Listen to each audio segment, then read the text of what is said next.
5-minute Disney Villain Stories.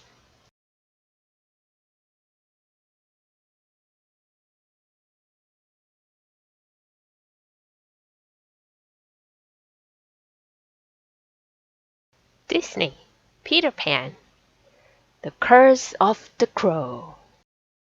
There was nothing Smee hated more than gathering firewood, not even swabbing the decks. But Captain Hook had given him his orders. Smee was wandering through the woods when he smelled smoke. He chuckled. If somebody gathered wood for a bonfire, they have done the work for me.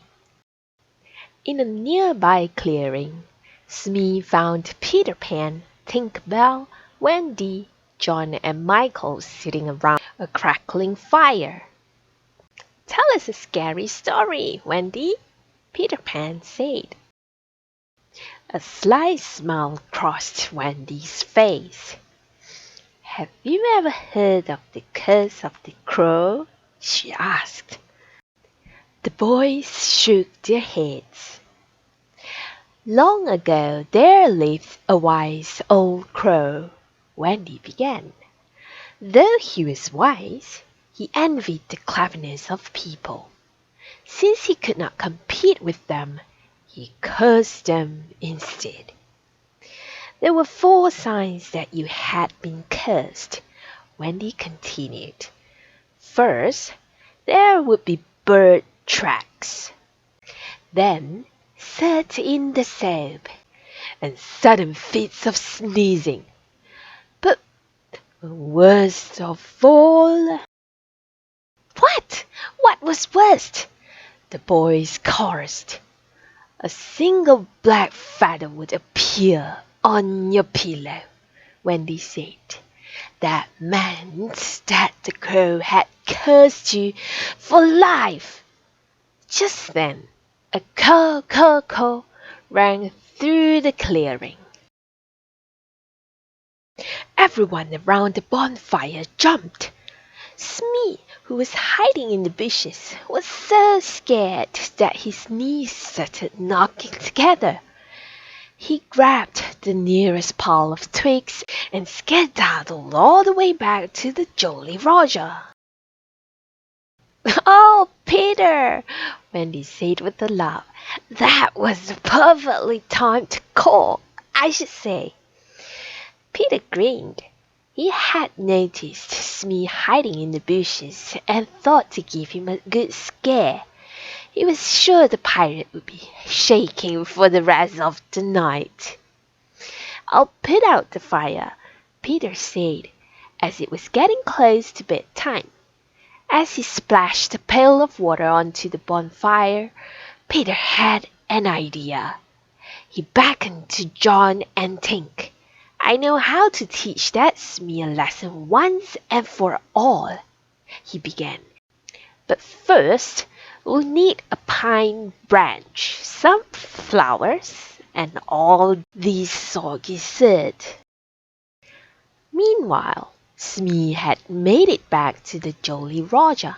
"Captain! Captain!" he cried breathlessly as he ran onto the ship. "What is it? The crocodile?" Captain Hook shrieked, jumping. "No," Smee replied. "It's the Curse of the Crow." He told the crew Wendy's story, but none of the other pirates was scared.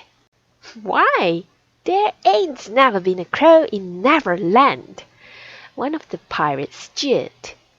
"But I heard one," Smee protested.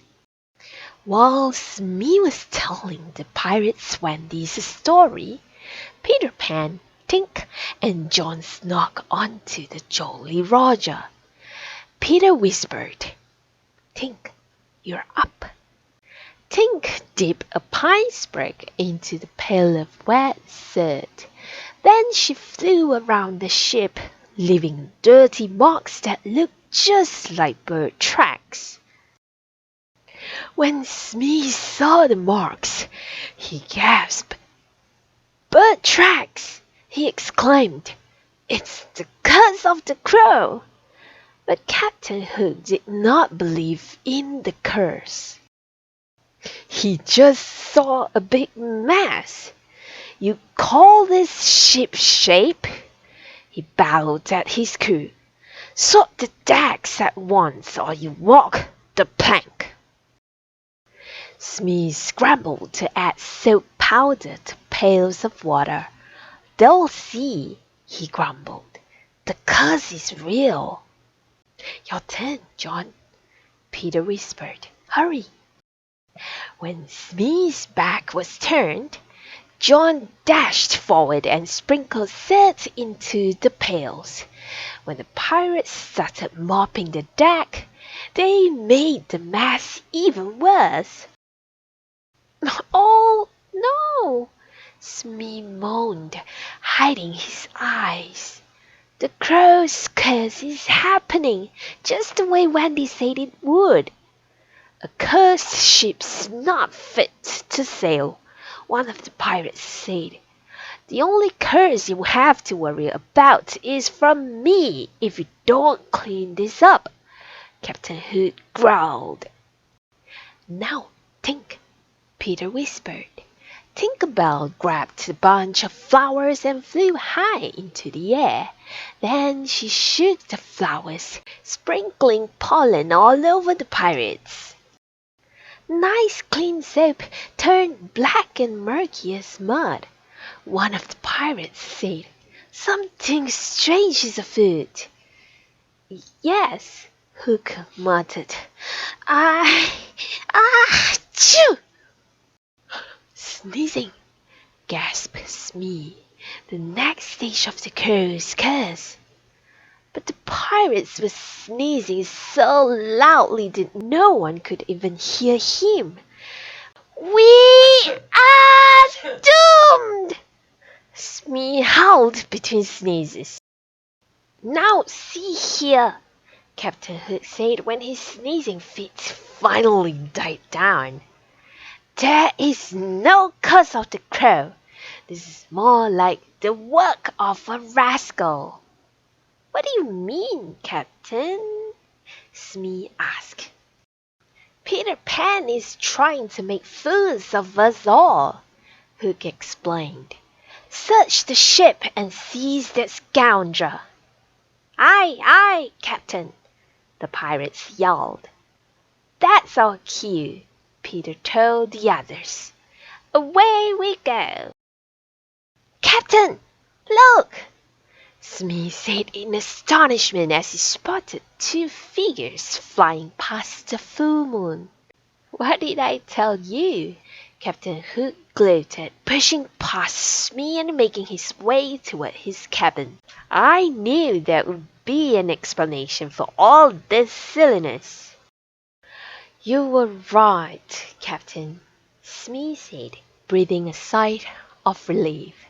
It was just Peter Pan. After all, it's not like anyone found a crow's feather on his pillow. Now that would be really scary. Imagine being cursed for life. You imagine it, Captain Hook retorted. I'm going to bed. Captain Hook took his key and unlocked the door to his cabin. Cursed for life, he said with a chuckle as he lit a candle. Poppycock. Then he saw it. A single dark feather right on his pillow. Captain Hook's face grew very pale. Peter Pan, he stammered. But how? The cabin had been locked, and Captain Hook had already seen him fly away. Perhaps the curse of the crow was real after all.